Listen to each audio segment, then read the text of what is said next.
दोस्तों, इस समय आप देख रहे होंगे एकीकृत सामाजिक पेंशन पोर्टल।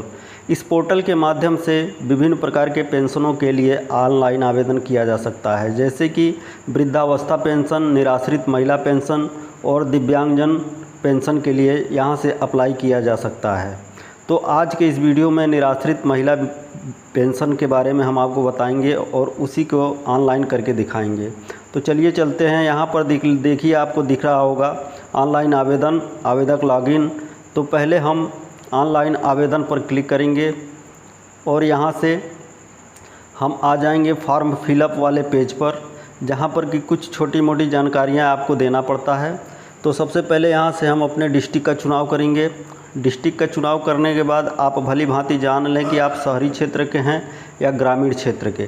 तो हम ग्रामीण क्षेत्र के हैं, इसलिए ग्रामीण पर क्लिक करेंगे और उसके बाद में फिर यहाँ तहसील का चुनाव किया जाएगा। तो तहसील का चुनाव करने के बाद फिर ब्लॉक का, जो भी आपका ब्लॉक हो आपके तहसील के थ्रू, तो उस ब्लॉक का चुनाव यहाँ से करेंगे। तो चलिए फटाफट से हम सभी जानकारियों को फिलअप करते हैं। यहाँ से ब्लॉक को चुनने के बाद में फिर यहाँ पर ग्राम पंचायत का नाम सर्च करना है। ग्राम पंचायत का सर्च करने के बाद विलेज, जो भी आपका गांव होगा, उसके बाद फिर एक बात का यहाँ ध्यान रखने वाली बात यह है कि जो भी आवेदक आवेदिका का नाम यहाँ पर लिखें वह आधार से मैच होना चाहिए, कि जो भी नाम आधार कार्ड में लिखा हुआ है सेम टू सेम वही नाम होना चाहिए। एक भी स्पेलिंग मिसमैच ना हो, वरना आधार वेरिफिकेशन में आपको दिक्कत आ सकती है। तो चलिए फटाफट से हम यहाँ पे फिलअप करते हैं आवेदिका का नाम, और उसके बाद डेट ऑफ बर्थ भी यहाँ पर सेम होना चाहिए। जो आधार कार्ड में आपने लिखा रखा है वही डेट ऑफ बर्थ यहाँ पर फिलअप करेंगे। और उसके बाद में फिर जो जानकारी यहाँ पर पूछ रहा है उसको फिलअप करते जाएंगे। तो चलिए फटाफट से हम सारी जानकारी को फिलअप कर लेते हैं और उसके बाद आगे बढ़ते हैं, देखते हैं इसके आगे और क्या क्या करना है। तो जैसा कि आप लोग देख रहे होंगे कि यहाँ पर सारी जानकारी हमने फिलअप कर दिया। यहाँ पर ध्यान दीजिएगा कि जो भी मोबाइल नंबर आप दे रहे हैं वह आधार से लिंक होना चाहिए, ताकि OTP वेरीफाई करने में आपको कोई दिक्कत ना हो। तो दोस्तों फटाफट से हम यहाँ पर फिलअप कर ले रहे हैं, उसके बाद फिर आगे बढ़ते हैं। तो सारी जानकारी हमने यहाँ पर फिलअप कर दिया, जैसे कि नाम, डेट ऑफ बर्थ, जेंडर और अपना कॉन्टैक्ट नंबर, जो भी मोबाइल नंबर है उसको डालने के बाद में फिर नीचे हमसे पूछे गए हैं अपने एरिया का पूरा पता, जो भी आपका प्रेजेंट का वर्तमान का पता है उस पते को सारा का सारा भर देना है इसमें, जैसे कि विलेज हुआ, गांव हुआ, पोस्ट ऑफिस हुआ, तहसील हुआ, डिस्ट्रिक्ट, ये सारी जानकारी अपने पिन कोड के साथ में यहाँ पे भर देना है। और उसके बाद में फिर नीचे आएंगे तो आपको अपना बैंक डिटेल यहाँ पर देना है, जैसे कि यहाँ पर बैंक पहले सिलेक्ट करना है कि किस बैंक में आपका अकाउंट है, उसके बाद कि ब्रांच कहाँ पर है, कौन सा ब्रांच है उस ज़िले में। और सबसे बड़ी जानकारी आपके लिए ये है कि आपका बैंक अकाउंट जो है आपके आधार से लिंक होना चाहिए, क्योंकि आपको पता ही होगा कि सारी पेमेंट जो भी सरकारी अनुदान के आ रहे हैं आधार इनेबल हैं। जो आधार से लिंक है बैंक अकाउंट, उसी बैंक अकाउंट में आपका पैसा आएगा। यदि आपका अकाउंट लिंक नहीं है तो पहले आप अपने बैंक को अपने आधार से लिंक कर लें। और यदि आपको नहीं पता है कि आपका अकाउंट आपके बैंक से लिंक आधार नंबर से है या नहीं, तो हमने पहले ही एक वीडियो डाल दिया है अपने चैनल पर कि आप कैसे चेक कर सकते हैं कि हमारा बैंक हमारे आधार के साथ लिंक है या नहीं। तो आप उस वीडियो को देख करके समझ सकते हैं और चेक कर सकते हैं कि आपका बैंक आपके आधार से लिंक है या नहीं।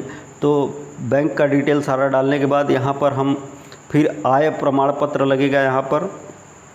तो यहाँ पर पहले आय प्रमाण पत्र का आवेदन क्रमांक डालेंगे और उसके बाद में आवेदन क्रमांक डालने के बाद सर्टिफिकेट नंबर, आवेदन पत्र क्रमांक और आवेदन क्रमांक भी दोनों डालने के बाद में फिर आगे आपको अपने डॉक्यूमेंट्स अपलोड करने पड़ेंगे।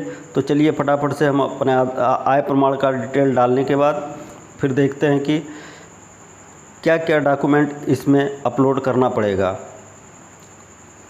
तो हमने यहाँ पे अपने आय प्रमाण पत्र के सारी डिटेल डाल दी हैं।